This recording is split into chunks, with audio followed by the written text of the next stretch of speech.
Triumph of the City by Edward Glaeser.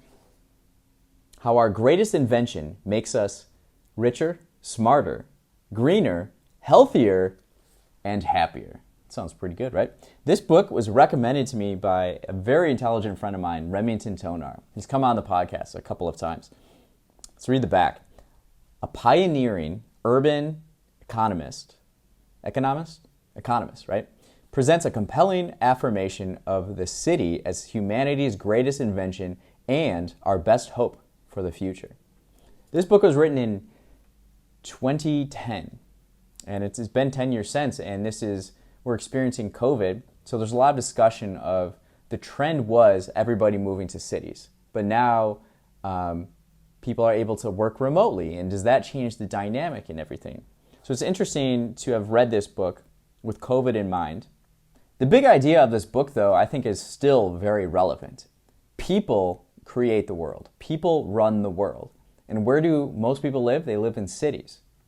People are the greatest assets of cities.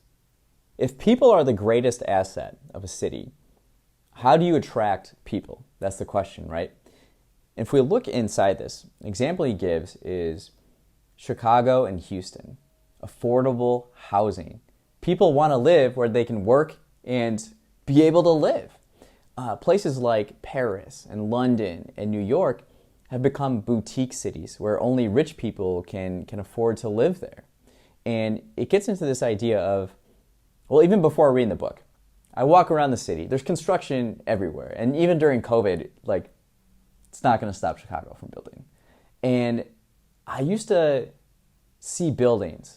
And I look at buildings from the old days, and they're so ornate and beautiful, and look at new ones, and I'm like, they're just putting this up. There's no character to them. There's blah, blah, blah. But after reading this book, I changed my opinion. I really did, because you want affordable housing. Keep building so that it's cheap for people to live. Just come on. Come to our city. Come to our city. Whereas some place like New York or London or Paris, you're constricted on the size of the city. So like Manhattan, if there's rent control and there's so much preservation of how buildings look and the history behind them, now you got to push out and spread further.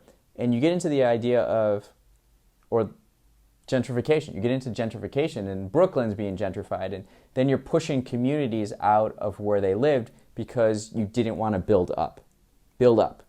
Gentrification is harmful to a city because, again, it's about the people. And you want a mix and a variety of people to create the culture of the city. If you just push people out just to have... You don't want a vanilla city. That's boring. And overall, over the long term, that will actually hurt your city. So I think that's a really interesting point. He talks a lot about Jane Jacobs. And she wrote The Death and Life of Great American Cities.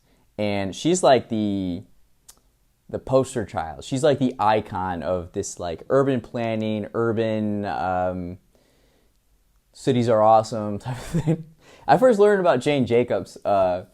This was a few years ago. I went out to Colorado for a wedding, and we were up in the mountains in Vail. And I was sitting at a table, and I was talking to my friend's fiance, and I probably had a few of those craft beers that people in Colorado, they love their craft beer. It's breweries are so big out in Colorado. It's so funny to me. It's cool because it's its own culture.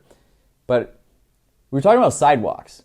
I love sidewalks. And growing up in the country, I didn't experience sidewalks, and I was actually jealous of places that had sidewalks. I'd go into, my cousins all lived in this town 15 miles away, and they had sidewalks. And to me, it signaled this sophistication, or it'd be a lot easier to hang out with your friends and go to each other's houses and stuff. In the country, we had to ride our bike 3 miles to get to the closest friend.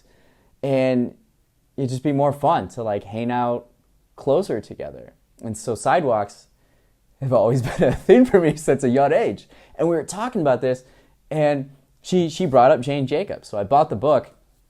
I haven't read it yet, but her whole concept is that to know a city, you have to walk on the ground. You have to be talking to people and observing, and it can't just be from the top saying, oh, this is how our city is going to run. No, it has to be from the people in the communities. And so I would recommend people that are interested in urban planning or what is this word? Urban economists, if you want to be an urban economist, or if you're just someone who wants to better understand communities, how they work, and how they can grow and become stronger and better. This is a really good book to read. I would recommend it.